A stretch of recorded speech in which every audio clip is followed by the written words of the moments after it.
¿Cómo puede Dios traer vida a una iglesia moribunda? Ya sé que la pregunta que estás preguntando es ¿cómo es que Dios puede revivir una iglesia? Ahora, no estoy seguro de ti, pero a veces mi teléfono, mi computadora portátil no funciona tan bien como debería funcionar. Y cuando pido ayuda a la gente, lo primero que me dicen, David, tienes que reiniciar su teléfono o tienes que reiniciar tu computadora portátil. Esa es una manera que puedes ver lo que significa restabilizar una iglesia. La restabilización de una iglesia es esencialmente un reiniciado. Ahora bien, hay muchos factores por qué las iglesias mueren. A veces la iglesia contrata malos líderes, pero ese no es siempre el caso. A veces la iglesia tiene gran liderazgo, buenos líderes, pero la gente de la iglesia no está orientada hacia el evangelio. A veces puedes vivir en un pueblo del que todos están yendo y otras veces tal vez hubo pecado en la iglesia. A veces la iglesia simplemente comenzó a alejarse lentamente de pensar en la gente que existe al otro lado de las paredes de nuestra iglesia y comenzó a verse hacia adentro, hacia sí mismo. Hay muchas razones por qué las iglesias declinan. Ahora, la pregunta no es si las iglesias están muriendo en América del Norte, pero la pregunta que debería hacerse, ¿cómo Dios puede usarme a mí? ¿Cómo Dios puede usarte a ti? Incluso usar las iglesias saludables para revitalizar, restablecer iglesias en nuestra comunidad. Según el informe ministral de la Junta de Misiones Norteamericanas en el 2022, también conocido como NAM, en un año promedio, cientos de iglesias desaparecen de la base de los datos del SBC. Muchas de esas iglesias están cerrando sus puertas para siempre. Más de 1,000 iglesias al año cierran sus puertas. Ya no existen en esas comunidades. La triste realidad es que no todas las iglesias se enfocan en alcanzar a los perdidos. Cuando el evangelio no se comparte, la gente no puede escucharlo. Y como no lo puede escuchar, no lo puede aceptar.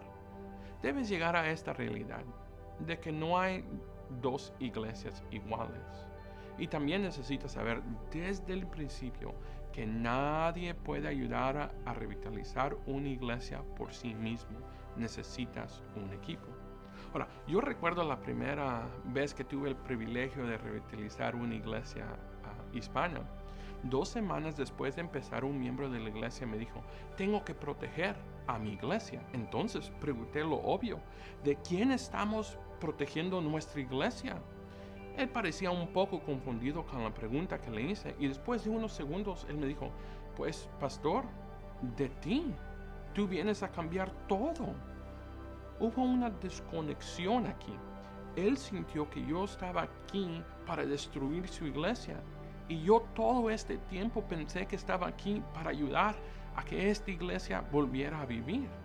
Esta fue una gran lección para mí porque recordé que a veces nosotros nos enfocamos tanto en las metas y olvidamos que nuestro trabajo como pastores es guiar al pueblo de Dios hacia Él, predicando su palabra y dando al rebaño herramientas prácticas que necesitan de su palabra para que el rebaño pueda honrar a Dios en la manera que ellos viven su vida. La revitalización de la iglesia es una revitalización individual. Tanto el pastor o el miembro debe estar dispuesto a poner todo el evangelio por encima de aún nuestras preferencias. Para aquellos que no han escuchado el mensaje salvador de Jesús. A lo largo de las escrituras podemos ver cómo Dios ha abierto un camino, especialmente cuando pensamos que no hay un camino. A menudo cuando oro por mi iglesia me recuerdo lo que Ezequiel capítulo 37 dice.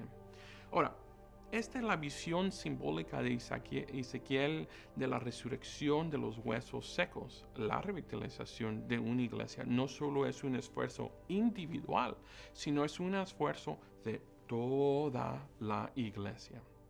Ahora, en el ejemplo de Ezequiel aprendemos que cuando los huesos en el valle estaban separados, solo eran huesos esparciados. Y sin embargo, cuando se unieron, estos huesos individuales formaron esqueletos. Ahora, leamos junto aquí lo que dice Ezequiel capítulo 37, versos 7 y el 8. Dice, profetice pues, como me fue mandado. Y hubo un ruido mientras yo profetizaba. He aquí un temblor y los huesos se juntaron, cada hueso con su hueso. Y miré, y he aquí tendones sobre ellos, y la carne subió y la piel cubrió, y por encima de ellos, pero no había en ellos espíritu. Y me dijo, profetiza al espíritu, profetiza, hijo de hombre, y di al espíritu, así ha dicho Jehová el Señor, espíritu, ven de 4 vientos y sopla sobre estos muertos y vivirán. Ezequiel 37 da una clara visión de lo que sucede cuando Dios da vida a los huesos secos. Les dio carne, les dio músculos, les dio tendones. Los huesos y el cuerpo habían ensamblado, pero aún faltaba una cosa. Y lo que faltaba es algo que solo Dios puede hacer. Y eso es dar el aliento de vida.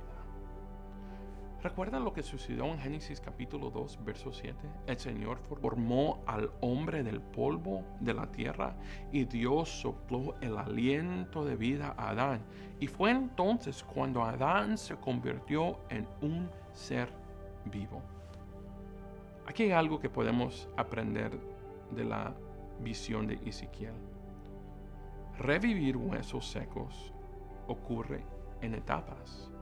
Y para revitalizar tu iglesia, debes estar dispuesto a aceptar que esto es un proceso largo. Ahora, tenga presente la visión de Ezequiel. Entonces profetice cómo fue mandado y cómo profetice. Número 1. Hubo un ruido y he aquí un ruido y los huesos se juntaron y huesos con huesos. Número 2. Había tendones sobre ellos y la carne se había puesto sobre ellos. Y número 3, y la piel los había cubrido. Y número 4, el cuerpo tuvo que esperar el soplo de Dios. Tal vez estés tratando de llevar a su iglesia a un estado saludable, o tal vez en este momento estás preguntando si Dios puede revivir tu iglesia. Mark Clifton en su libro Recuperando la Gloria o Reclaiming Glory dijo esto. Dios le había dado a Ezequiel lo poco envidiable tarea de predicar a un pueblo espiritualmente seco que parecía estar mucho más allá de su apogeo. Al igual de muchos de nosotros nos sentimos cuando somos llamados a lugares que parecen secos espiritualmente. Ezequiel debe haberse preguntado si predicar a los huesos secos nos tenía sentido, pero Dios no había terminado con Israel. En esa manera, Dios no ha terminado con su iglesia. Aquí hay algunos pasos sobre la revitalización de su iglesia. El primer paso es esto: conozca la realidad de su iglesia. A veces es tan fácil para los pastores que están revitalizando la iglesia a mirar, a pasar lo que tenemos y solo ver lo que nosotros queremos. Recuerde que Dios te ha dado y Dios te ha puesto en la iglesia por una razón. Dios te ha puesto a la gente en esa iglesia por una razón. En conocer nuestra realidad podemos darnos un punto de partida para construir con lo que se tiene. Pero también quiero que entienda que hasta este día yo nunca he visto una iglesia que ha sido revitalizada que mantenga a todos los miembros de la iglesia. La realidad es esta, hermano. Unos se van a ir, otros se van a quedar y otros también van a venir.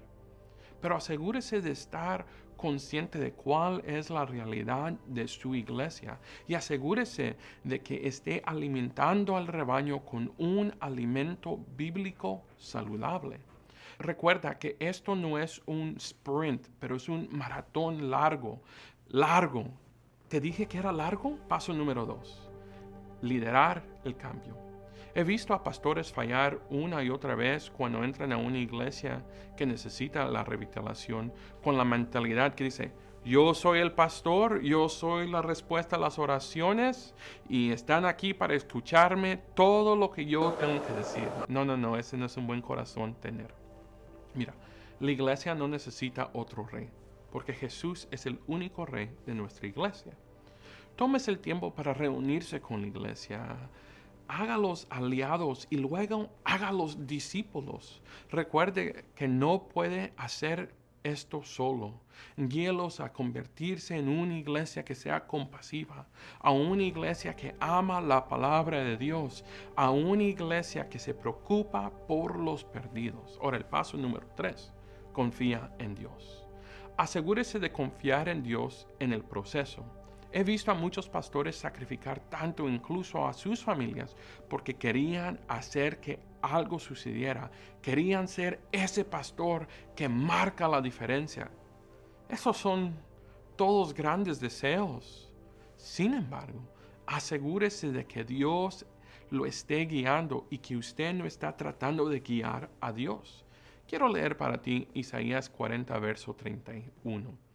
Pero los que esperan a Jehová tendrán nuevas fuerzas. Levantarán alas como águilas, correrán y no se cansarán, caminarán y no se fatigarán.